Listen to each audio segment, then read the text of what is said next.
Relasi yang sehat seringkali terasa sulit, apalagi saat kita merasa harus berpura-pura untuk diterima. Bagaimana kalau sebenarnya kita bisa menghubungkan diri secara otentik tanpa harus menunjukkan diri yang palsu? Selamat datang di Ruang Tumbuh. Chapter 1, Mengapa kita suka berpura-pura? Sebelum masuk ke cara membangun relasi yang otentik, kita harus paham dulu mengapa kita seringkali merasa perlu untuk berpura-pura. Banyak dari kita yang takut ditolak atau dianggap tidak cukup baik. Kehidupan sosial yang seringkali diwarnai dengan ekspektasi tinggi membuat kita merasa harus tampil sempurna. Ini menciptakan tekanan mental yang cukup berat. Kita sering merasa bahwa jika tidak mengikuti standar tertentu, kita akan diabaikan. Hal ini bahkan menjadi lingkaran setan. Kita berusaha untuk memperlihatkan yang terbaik, namun yang sebenarnya terjadi adalah kita justru menjauh dari diri kita sendiri. Akibatnya, relasi yang terbentuk menjadi tidak tulus dan cenderung superficial.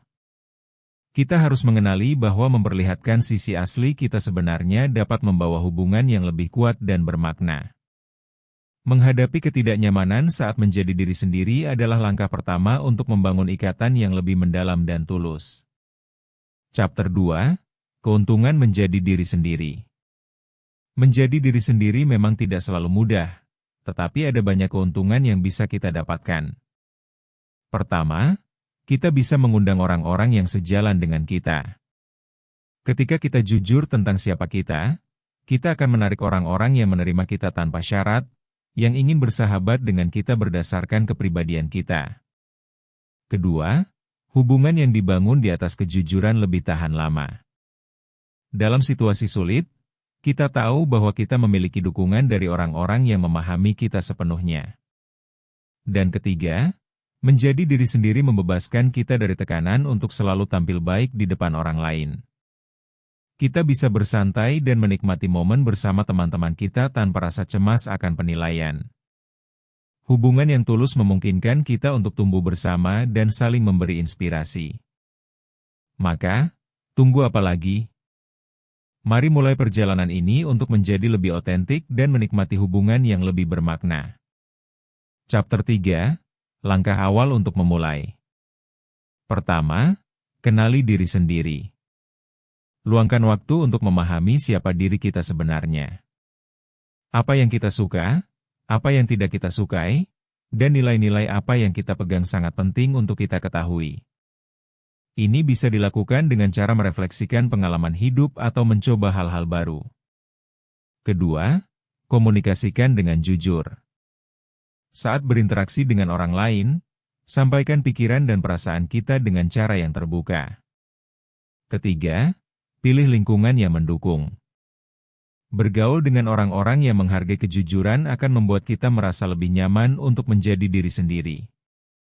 Ingat, proses ini tidak instan, butuh waktu dan usaha. Namun, hasilnya sangat berharga.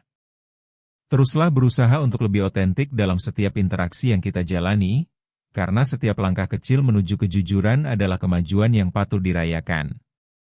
Chapter 4, Menangani ketakutan akan penolakan. Salah satu kendala terbesar yang membuat kita ragu untuk bersikap otentik adalah ketakutan akan penolakan.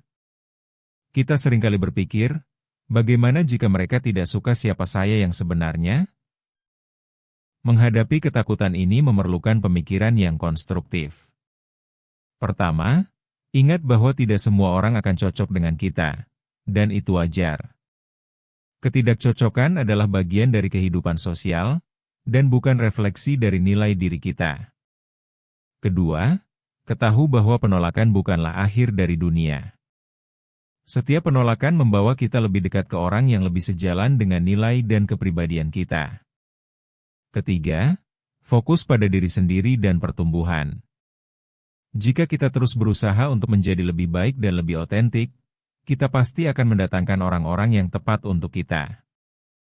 Menghadapi ketakutan ini dengan keberanian akan membuka pintu untuk hubungan yang lebih sehat dan lebih bahagia. Chapter 5, Membangun koneksi sejati. Setelah memahami pentingnya menjadi diri sendiri dan menghadapi ketakutan, kita bisa mulai membangun koneksi yang lebih kuat.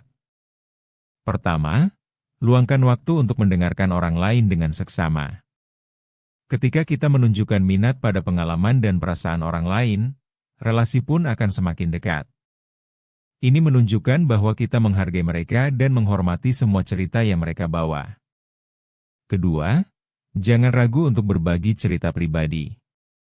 Hal ini menunjukkan bahwa kita percaya pada orang lain dan siap untuk membuka diri, dan mungkin juga menggerakkan mereka untuk melakukan hal yang sama. Ketiga, berikan dukungan tanpa pamrih.